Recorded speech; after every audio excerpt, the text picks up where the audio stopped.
Hi, everyone.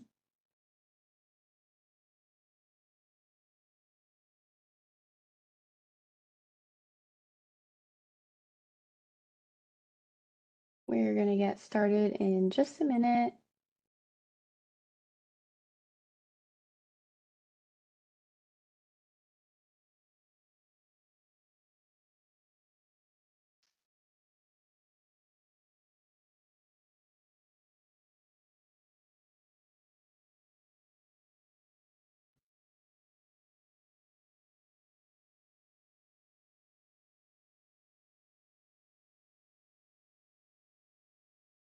We still have some people joining us, so we'll give them a minute or two to hop on and then we'll get started.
All right, we'll get started at 5 after, just giving some other folks who've registered a chance to log on.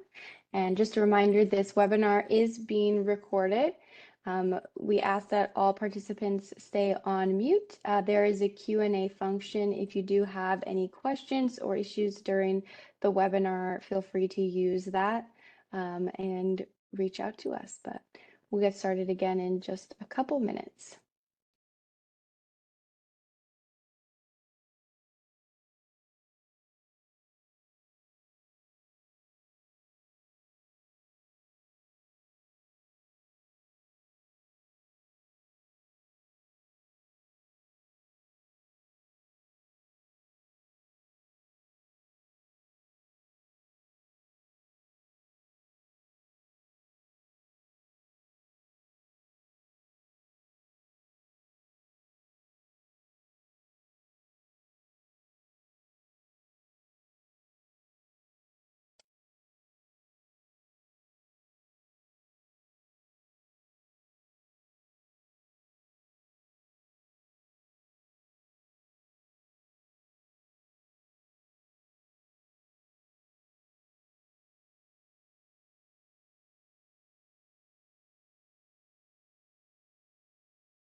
All right. I think we have reached a critical mass, so I will go ahead and get started. Thank you all for joining us today for this FEMA grant overview of the BRIC program, Building Resilient Infrastructure and Communities. And I hope today that you're all able to learn something new about how to leverage federal funding for building code activities, and more specifically through this FEMA grant program. I'm Stella Carr, the Energy and Resilience Project Manager at the International Code Council. I've been with the team here since about November last year, so just under a year as the summer is closing out and fall is around the corner.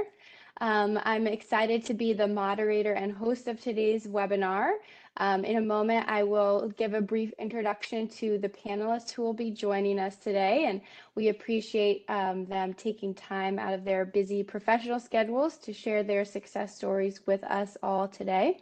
And I appreciate all of you for being here as well to learn about how ICC can help you with your BRIC applications and how this federal funding program will help you assist your communities with building code projects. In today's webinar, we're going to be covering a general program overview of BRIC so that you all feel comfortable understanding what it is and how to use the funding for code-related activities. So we'll also cover what some of the eligible activities are that we will use or that you could use this funding for. And then we'll have our panelists share with us each of their success stories as previous BRIC awardees. And that way you'll be able to ask them some questions and learn from, peer-to-peer knowledge of their own experience with this grant. And they're from different places and different types of projects for that. So it'll be a great, case study on how this BRIC funding can be used specifically for code projects because it is eligible for other things as well. And then we'll cover some next steps and additionally the FEMA survey that is out right now on BRIC. And so again, just a few housekeeping things. You'll all be muted during the presentation. There might be time later where we'll be able to unmute you if you have a question. I believe there's a raise hand function, but generally if you have a question during the presentation, please feel free to use the Q&A button. And then we will be posting the slides. I just saw that question pop in. So this is going to be recorded and the recording will be available after. We'll send a follow-up email and it will also be available on our website. And we'll share the PowerPoint slides as well separately with that. And there are some other additional information on our website that you'll be able to access to help retain this information and share it with some of your colleagues who weren't able to be here today. And we'll also have my colleague Lisa helping with some back-end things. So if I don't catch your questions, she'll be on the webinar to try to direct them to my attention. So I apologize if it takes me a minute to respond to a question, but we will do our best to get to those. And with that, I will introduce our panelists. I don't know if he's on the call yet. I know he has back-to-back meetings, so he might be joining us in a minute, but we have Paul Demers from the Maine Office of State Fire Marshal. And then Angie, if you would like to introduce yourself, you go right ahead.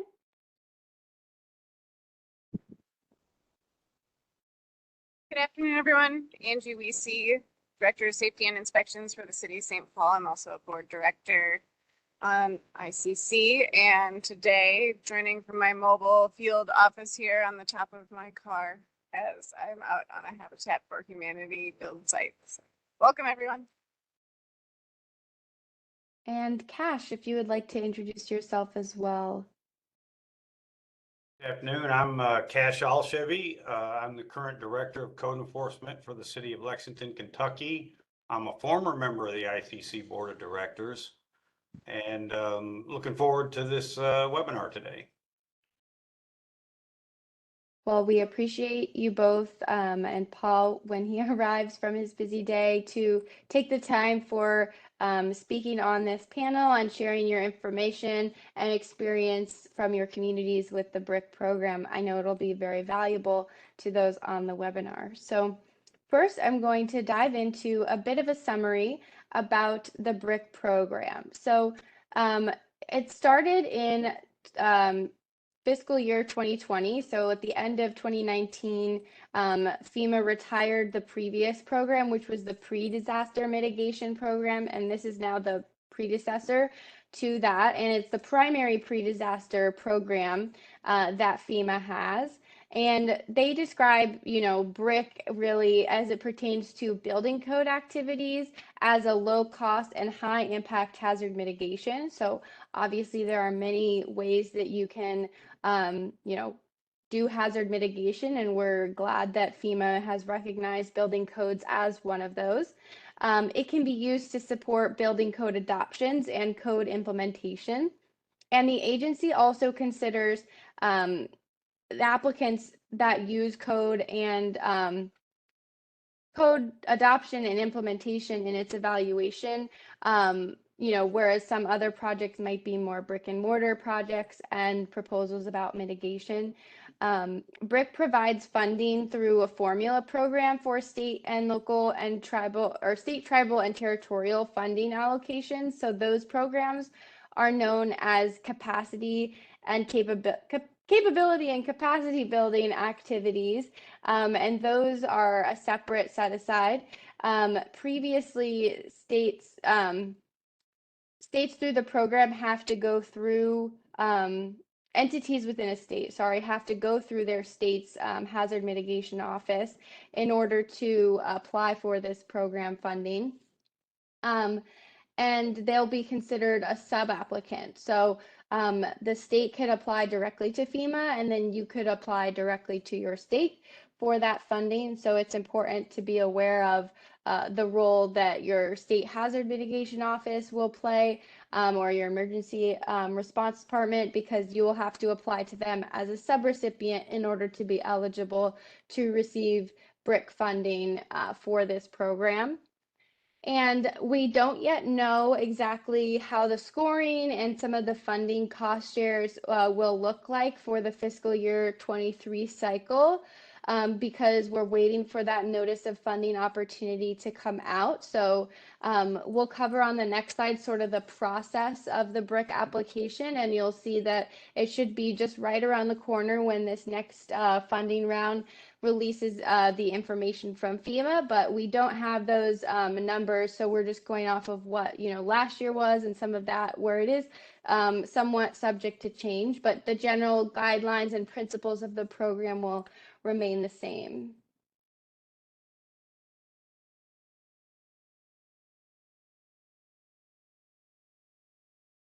So the BRIC grant program is an application cycle that happens on an annual basis.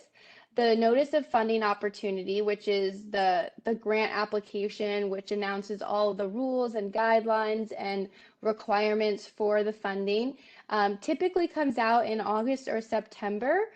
We saw last year it was released in the fall, or in August 2022, with the application period open for the fall, and it closed in the winter.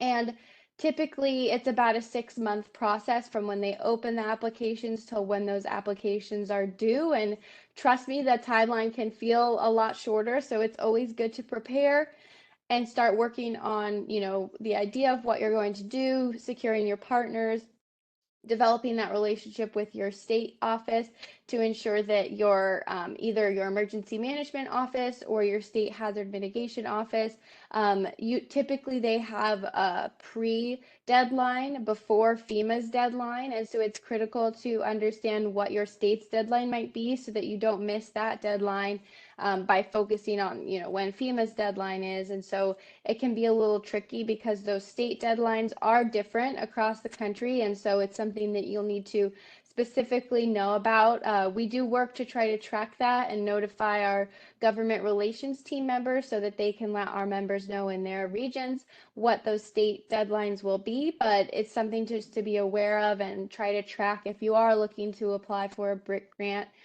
this cycle or in years future.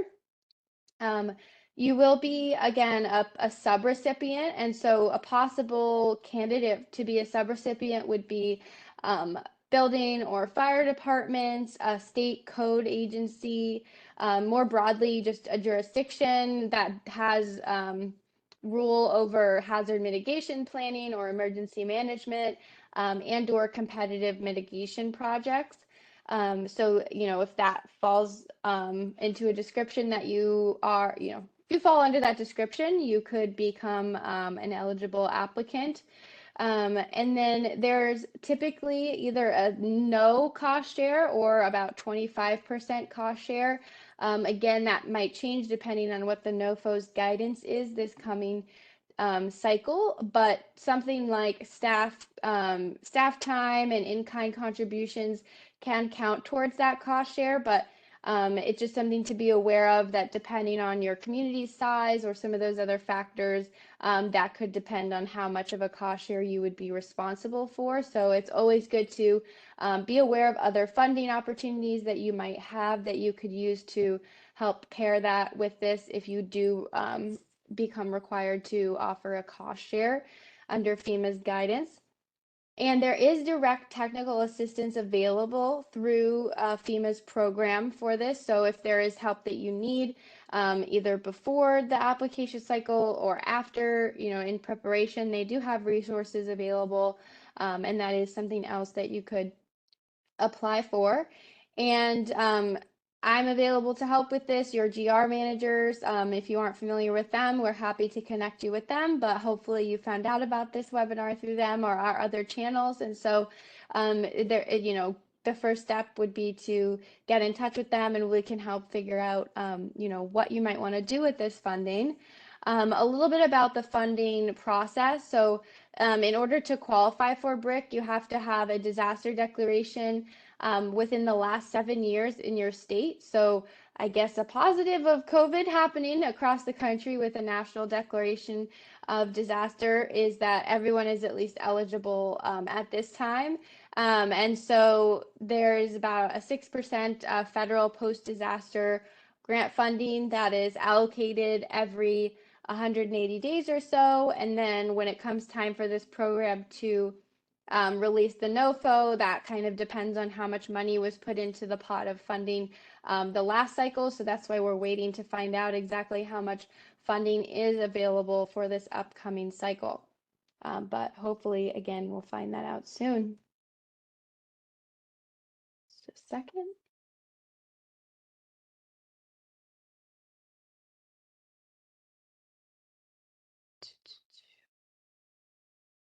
All right, so this slide kind of covers the last 3 cycles of the program since it has been around in 2020. Again, was the first funding year for it. You can see that there was, different amounts in each year. Obviously, after the disaster in 2020, there was a lot more funding put into the pot of, the program investment. So there was last year about $2.3 billion in BRIC. The state territory set aside, which is sort of like a, we're expecting that to be around at least $1.5 million each for state and territories, but we don't have that number finalized, but we can see based on previous years and what is being estimated. And then based on the findings of, there's a lot of different projects that can go into the BRIC program, but of the projects that were funded for code-related activities specifically, we saw 12 states and 4 tribes in the first cycle of BRIC, 4 states and 6 tribes in the next one, and then this past cycle, there were about 9 states and 2 tribals, but in fiscal year 22, currently those projects are under review or identified for further review. So they're sort of in the initial process of being awarded, but it's not, signed, sealed, delivered, if you will. But we are not sure what that final number will look like. And then specifically the code investment that we've seen, has been going up this last year. And again, the numbers for fiscal year 23 will be determined in the upcoming NOFO and then the future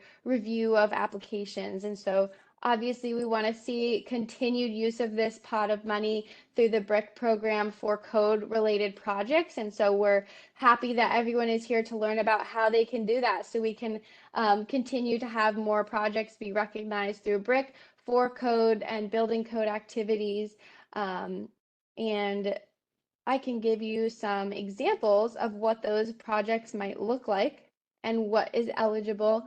under FEMA's guidance. So they did include specific, examples of what they would like to see in code enforcement and code adoption activities through BRIC.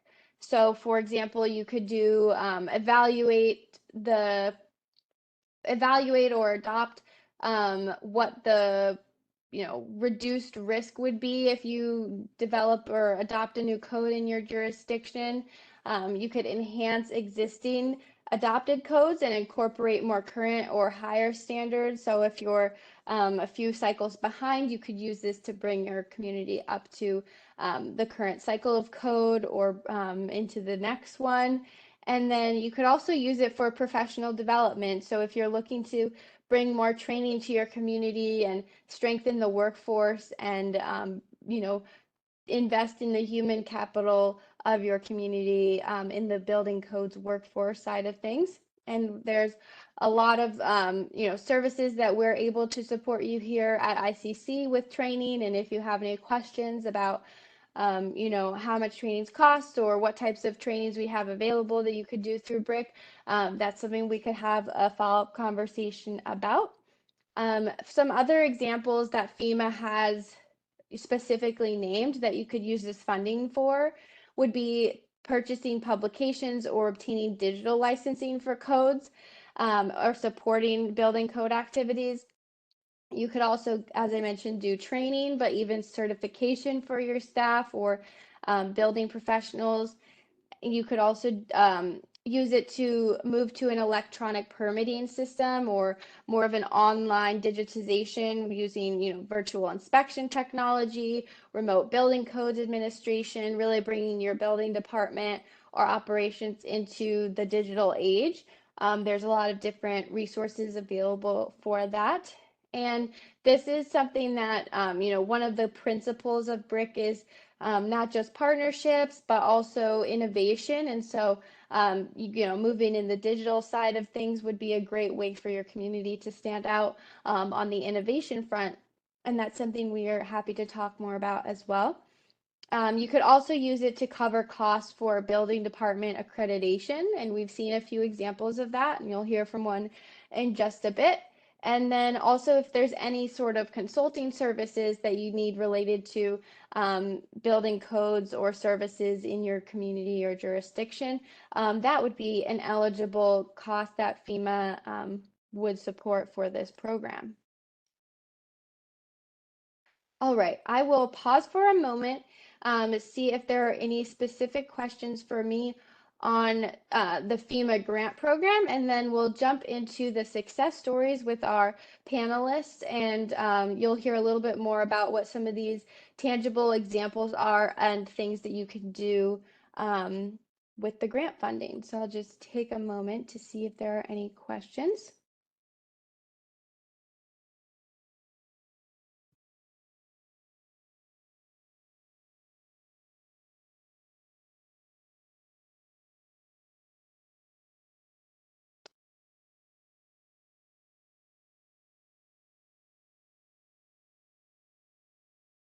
All right, we have a few questions here.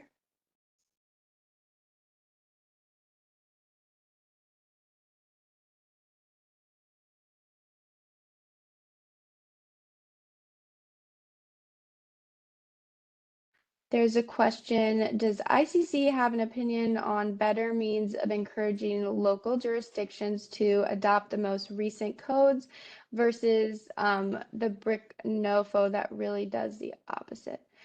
So we're obviously always in support of, communities adopting, the most recent codes. I know there are some different standards set aside in the BRIC program, and that's something that we're going to talk about a little later. There is a survey out right now where we have some thoughts on what ICC members can let BRIC or let the FEMA folks managing the BRIC program to talk about. And so I'll leave it at that, but there is room to give feedback to FEMA on many of the aspects related to the code program that we will have discussed right now.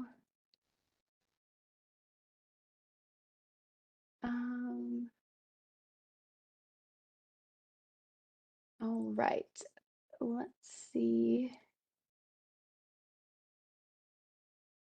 our panelists. All right, I'm going to pass it over. It doesn't seem like Paul's able to join yet, so we're going to start with Angie, if that's okay. I'm going to get your slides up here in just a second.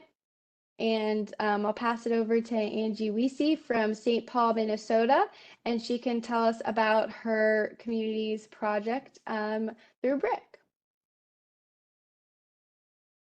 Great, thanks, Stella.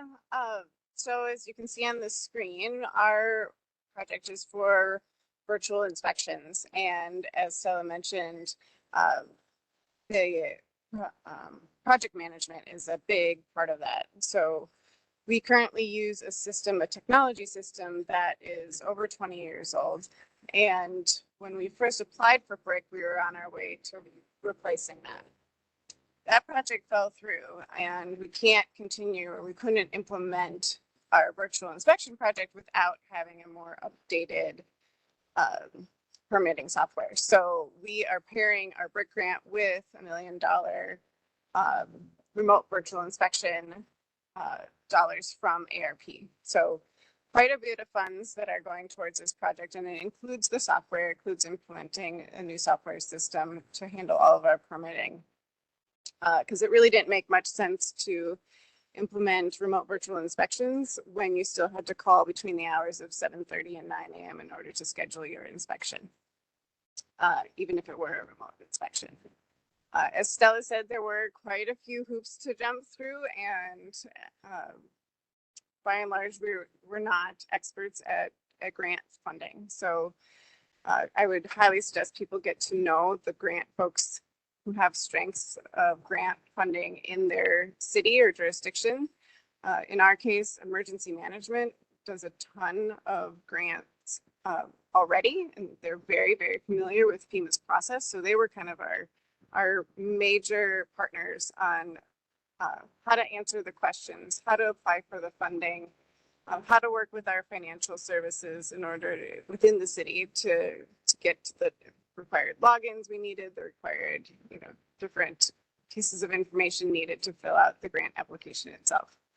And then it's like wait and see time. You have to be extremely patient while you wait and find out if your grant was picked up. We did end up needing to fill out or answer some subsequent questions related to the things in our grant and where we got the numbers for the budget, or what the difference was between certain things that we had put in our grant. But as you see here, we were eventually awarded the grant. Once you're awarded it, you should also know what the process is for your city to accept the grant. So in our city, it meant that it needed to go in front of council. It also needed to have its own accounting unit created. And so there were some extra steps there that we weren't really aware of when we applied for the grant on the front end. All of that, it just takes time. And as you can see, $278,000 is nothing to sneeze at. So it was well worth the effort to put in order to receive the money. We did commit to a cost share, so we did front the, I believe it's around $90,000 in order to match or partially match the funding that was received. And we are a subrecipient of the state. And again, relying on our local emergency management partners in order to make that connection with our state partners was huge, because they work together all the time. So leveraging those existing relationships was really, really helpful. And then I just wanted to touch on the reporting. So most grants also require reporting either monthly or quarterly. There's usually an annual report, and some of those are more daunting than others. I just wanted to run through because it's actually pretty easy for the reporting. They ask how much you've spent so far, so making sure you're keeping in touch with your finance folks, and the schedule, if it's on schedule or it's delayed or suspended, canceled or completed. And then just a few questions. So the overall status, the accomplishments during this reporting period, the plans for the next reporting period, so kind of looking ahead, and then any issues, concerns, or risks. And then finally, any milestones or deliverables. So as long as you know that that reporting is coming, going to be coming forward, it's easier to be able to track those things. And then just making sure you have folks assigned to do them so that when the reporting's due, you're not, somebody's on vacation or somebody is out sick, that you have people lined up to do all of those different reporting mechanisms. But we're really excited for the project, and it's not just about the technology. One of the big things that we have with the virtual inspection project is just a different way of thinking. So we need to work with our partners, contractors, homeowners, and our internal staff to figure out what the best practices are in remote virtual inspections. And one of the things that we believe will be a really a strong use case for remote virtual inspections is actually inspector to inspector inspections. What I mean by that is if we have a fire safety inspector who was out at a site, had called out that something was wrong with the plumbing, they go, they get a plumbing permit, the fire inspector comes back, they see it's done, but they look in the computer system and it actually isn't signed off by the plumbing inspector, they can do a remote virtual inspection to do, inspector to inspector, look at that plumbing and have the plumbing inspector sign off. So it will reduce trips with amongst staff as well, which is, I think, not something that people typically think of. And in St. Paul, every discipline has just their own inspection, so we don't have combination inspectors. So inspector to inspector inspections, say that 5 times fast, will be, I think, utilized fairly often. Awesome. Thank you, Angie. And we're going to go over to Cash, and he'll tell us about his project in Lexington, Kentucky. And then we'll hold questions for them till they've each presented, and then you can feel free to add any questions in the chat that come up. Thank you, Stella. We at Lexington and for the divisions of code enforcement and buildings inspection had in 2018 through up through 2019 had already gone through the digitization and modernization process to go paperless and do our inspection processes, and also had a code adoption in 2018 that put us up right on the top of programs that were already paid for in our budgets. And Dewey and I, the director of building inspection, and coming back from some ICC conferences, had said, you know what would really work for us now after we got modern software and programs to do our work, was that we would really enhance our credibility and our professionalism by getting accredited. And so that's where we went with the idea that we needed to balance that out because of the change in the way modernization made inspections and the process of applying. It really kind of takes out some of the personalization with inspectors in the field and plan reviewers. And one of the things that always kind of popped up to us from the political side of it was that people weren't always consistent in the way they enforce things and always didn't follow best management practices from jurisdiction to jurisdiction. So we considered this to be the way to put us on a path of being entirely accountable for our processes. And you can see from our award grant, it's not a very expensive process for us to get accredited. We are a city of about 330,000. The prices were based on 2 departments getting a deal because we're doing it simultaneously. As you can see, we applied in FY20 with the pre-application, and we had exactly the same hoops to jump through that Angie's group did, despite the fact that we were a lot smaller in scope. We were also a 25% match, but we got put on that list for further review. And somewhere down the line in 2021, I think we finally got a request for more information. And that's where ICC really helped us a lot with some of the questions they were asking. And then we sent that in, and again, we played that waiting game. And eventually the State Department of Emergency Management called us and said we had been awarded the grant. And we have a grants division here in Lexington that wrote it for us. Well, not writes it for us. They assisted us in writing it. They make you write everything yourself. But we got them and emergency management together on a call, got all the information together, made sure it was structured correctly, and submitted it again, and then just waited patiently for our turn to hear back. And I believe there was 17 total projects that at one point were on the request for further information. So based on that information, only one of them didn't get awarded from the FY20 allotment. That was a pretty good ratio. I think we may be the only one that actually went the accreditation route. But that being said, we are now in our second quarterly report. We've submitted for IAS and got through their steps for our documentation and creation of all the necessary policies that we didn't necessarily have all of them in place. And we are on track for our on-site assessment actually at the end of this month, after which we'll find out if what we can do or how close we are to actually being accreditable. So that being said, we looked forward to this a long, long time, but we think in the long run for the health of the department and jurisdictions as a whole, accreditation is a great way to enhance your building departments, your code enforcement departments, your plan review departments if you have them separate. And ICC was a lot of help in helping us get all through that. Thank you. We appreciate hearing from you. And now I will pass the mic over to Paul, who I believe was able to join us, and he'll share about their experience in Maine. Thank you very much, Stella. Sorry I was late. That's okay. I had some technical difficulties on my side, so Paul was perfectly on time, but we sorted it out. Paul the dinosaur. Thank you, Stella. Yes, in Maine, we've been very fortunate. We worked on a BRICS grant that we got in 2020 that was essentially a training grant. It's a 3-year program.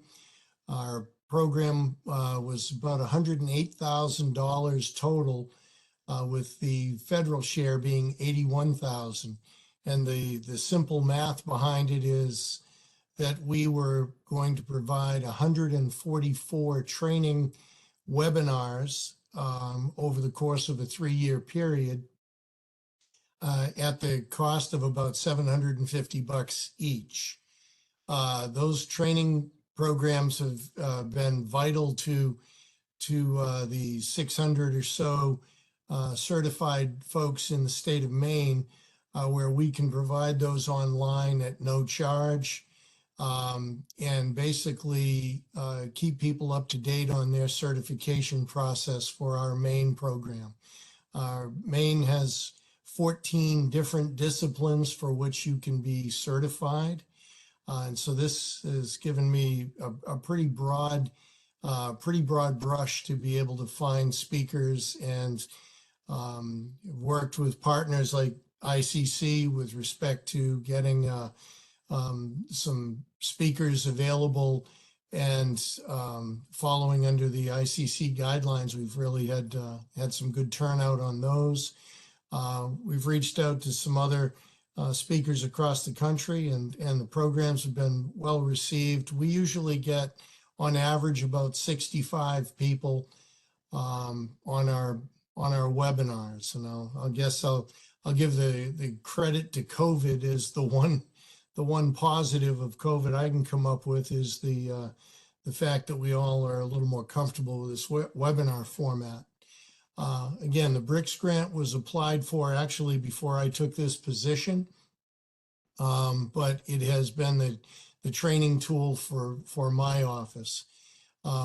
We also have a pending grant application with BRICS that we are really hoping will hit as well.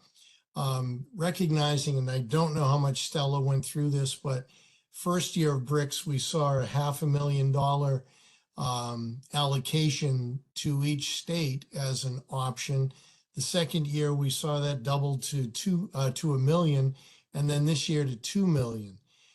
We have to funnel our program through the state MEMA, which is the Maine Emergency Management folks, as I just heard Cash talking about as well.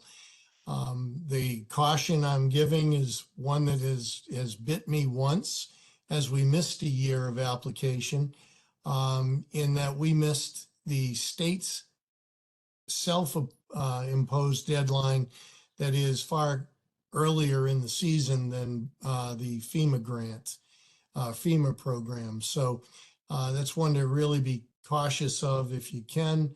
Our next grant, which we have had some recent additional information requests from FEMA, is our grant application currently is to rewrite all of our currently 2015 exams and bring them up to our 2021 ICC standards, and updating all of the exams is critical to our program. And as we are also trying to update our codes to match the 2021s. We also will have, that'd be $160,000 application. We also have a $45,000 request for guidance documents for our exams. So that would be a matchup to each of the exams, providing a just some resource information and understanding as to how each part fits into our puzzle. We also are looking at a grant to provide, the same grant would provide code commentaries in paperback form or digital form for us to provide to some of our smaller communities that might not be as comfortable in a digital format. We also are looking at and working with ICC pretty closely on this. We are looking at 30 seats or licenses for basically an enterprise account for Digital Complete. And for that to use our concurrent option for logging in would allow people to basically, any community that wishes, as long as we don't exceed our 30 seats, those folks could log into Digital Complete. So that's one we're pretty excited about as well. And lastly, we have requested a study that'll be done by the University of Maine, and they will actually do a hands-on study across the state of all of our fire and code enforcement offices to try to determine what kind of services we are providing so that we can better tailor our presentations. Our total package for the 2022-23 application is $468,000.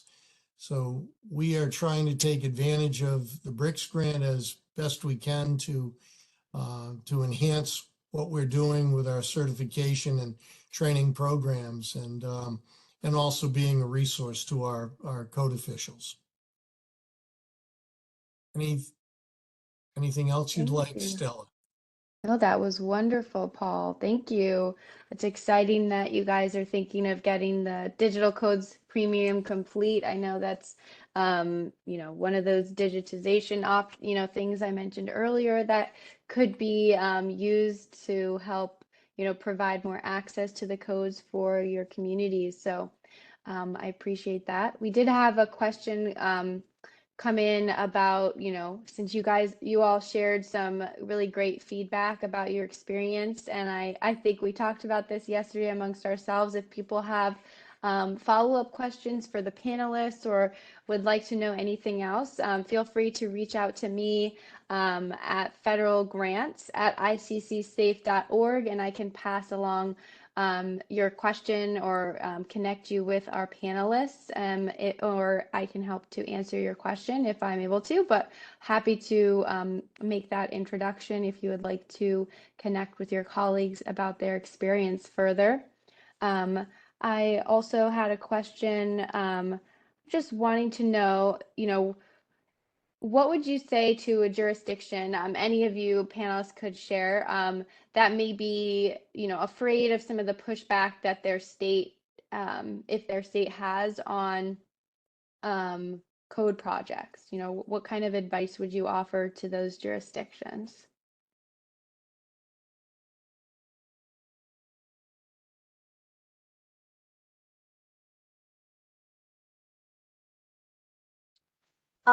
I can go first. I would be shocked if you did get pushback.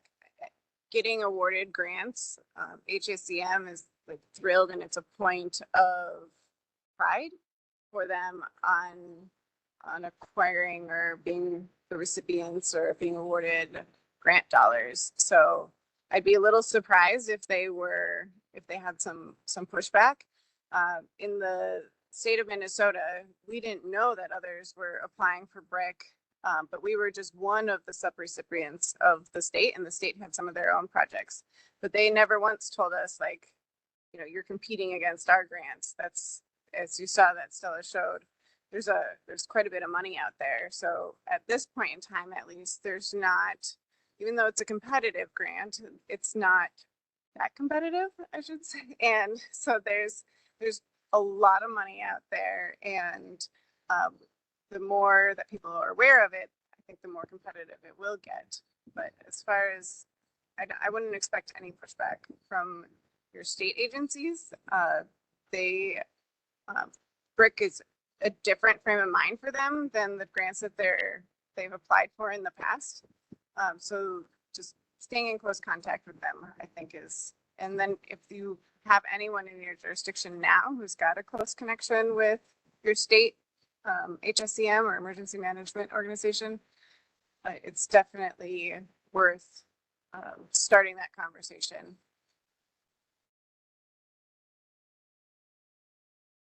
Thanks, Angie. Cash or Paul, did you have something to add? I was going to say we didn't get any pushback either. And of course, we were in the first fiscal year of applications, but it was easy for us. It was no stretch for the criteria which qualified.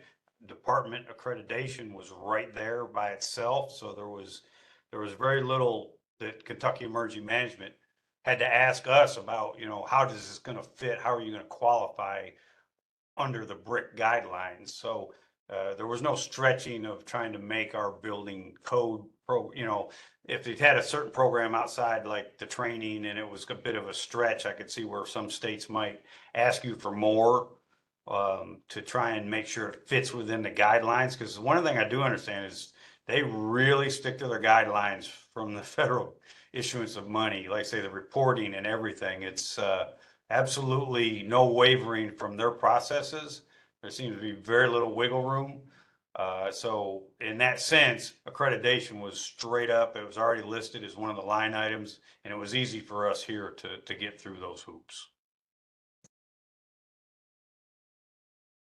I'd offer the same limited pushback, but I think the real key was, I don't think the state agencies understand the BRICS grant that well and understand how targeted they are to code enforcement. And it's really the sales pitch at the state level was critical. And ours is a sub-grant grantee, and smaller communities had applied for some mitigation that they've somehow targeted under our first umbrella. On this one, I am not sure how many other sub-grants there are, but getting them to understand the benefits to the code enforcement world was really the sales pitch. And as I heard Cash say, we ended up writing, we have somebody in the fire marshal's office that is an excellent grant person or grant writer. He's about as detail oriented as anybody I've ever met. And he helps to keep you on track and understands how tight FEMA is with their guidelines. But as long as your program is reasonable, my understanding was there are two levels of grants. That you have the non-competitive, meaning to me that the only competition I had was in state. I'm not competing against other states' grant requests. So if you're looking at the 2 million that was available this year, it's really hard to miss the knocking one out of the park. As long as your projects are reasonable and fit the bill. I mean, we've hit training, books, and studies. So I think we've hit them all. Thank you. I appreciate your feedback and experience on that, answering that question, and hopefully you'll all feel a little bit more empowered to take advantage of this. And let's, I know we're getting close to the hour, so I'm going to move on to just kind of summarize some of the examples that were shared here today, as well as some other, opportunities that have been funded for code work. So as we saw, you could do, I'm just kind of reading them happenstance. So if you're trying to follow along and you're like, that's not what she's saying, that's why. But there's building department accreditation, as we've seen in Lexington, Kentucky. If you wanted to do some sort of statewide disaster training, we have ICC's When Disaster Strikes available. If there was something we've seen in some of the tribal communities, there was a resilient building code implementation project. We've seen other types of training programs that are either at a regional level or a statewide level. And also, as Paul mentioned, you could use it to get Digital Codes Premium and some of the other services that will help to provide more access to code information. You could do certifications for your community. So there's really a lot of opportunity. And if you guys have questions about, something that you're already thinking about doing in your jurisdiction, and you're, wanting to talk through whether that's something that you could use for BRIC, I'm available to chat with that. We could also talk with our GR staff member and make sure that we're, setting you up for success so that you can be a panelist on our webinar next year, telling us about your great success in this upcoming grant cycle. So with that, there's some next steps. As you heard from our panelists, it's really important that you don't miss the deadline. So the dates have not come out yet, so you can be eagerly waiting that. So reach out to your state emergency management office and figure out if there's any pre-application information. Sometimes there's a letter of intent or some sort of a shorter application that you need to fill out to let them know that you're planning to submit a project, and those deadlines again are usually ahead of whenever the FEMA deadline is, and so things can move quickly. It's best to be on top of those deadlines. We can drop a link and share some information where you can find the contact information if you do not already have that for your state. And you'll see that in the chat. I believe Lisa has popped that in there. And then also, meet with your building departments, meet with our staff, figure out what your needs are and how you're able to utilize this funding and or other funding opportunities that are out there for building code activities. And, coordinate with your partners, a strong partnership, regional, with other jurisdictions or other people doing good work in your communities around these issues, bring them into the project. I think that definitely stands out in these applications. And just keep your eyes out in the grants email newsletter that we send out once a month, as well as any communication from your GR staff members, our channels as well, to make sure that if when we find out that deadline, we'll be updating that. But FEMA also has, will update their website and any of their information as soon as that comes out. As I mentioned earlier, currently FEMA is seeking feedback. So I know there are some different feelings about the BRIC program, and it's important that our members weigh in on this survey because it's an important opportunity to provide feedback on directly to FEMA on how important it is for building codes to be included in the BRIC program. and making that accessible for code officials. More importantly, we need to demonstrate that, this funding continues to do that. It's been great for the last 3 years, but there are some threats to it being, potentially taken out of the BRIC eligibility. And so we want to ensure that we can maintain that and continue to develop these types of projects for our members and for the building community. That deadline for it was extended, so you have until August 31st to submit feedback, and we'll provide some follow-up information. We have reviewed that survey, and about a quarter of the questions are related to building codes as it pertains to BRIC. And so we have some suggested responses. Some of those questions have been highlighted, so feel free to review those. The more people that can respond to the survey, the better. There's some other, questions in there, so you can feel free to take a look as well. But there are a couple of, senators and governors that are really, trying to remove the code components from BRIC, and FEMA doesn't necessarily see the demand. And so we want, all of you to be applying, all of you to prioritizing this so that you can see and demonstrate to FEMA that the codes community is utilizing BRIC, and we want to continue to do so. So again, we would appreciate your participation in that survey, and we'll provide the links and information on that so you can learn more.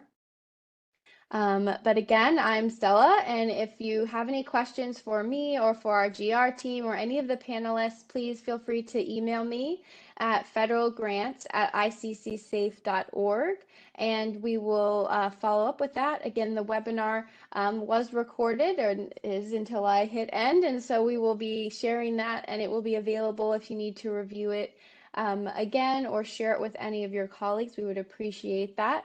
There will be a brief survey sent out when this webinar concludes, just giving some feedback on the webinar. So I'd appreciate if you took a moment to fill that out as well, so we can continue to offer these educational resources for our members and ensure that you're getting the information that you need about these grant programs. So we really appreciate your time today, and look forward to working with you on a program for your community through this grant and others in the near future. So again, thank you to our panelists. We really appreciate your participation, and thanks to you all for being here today.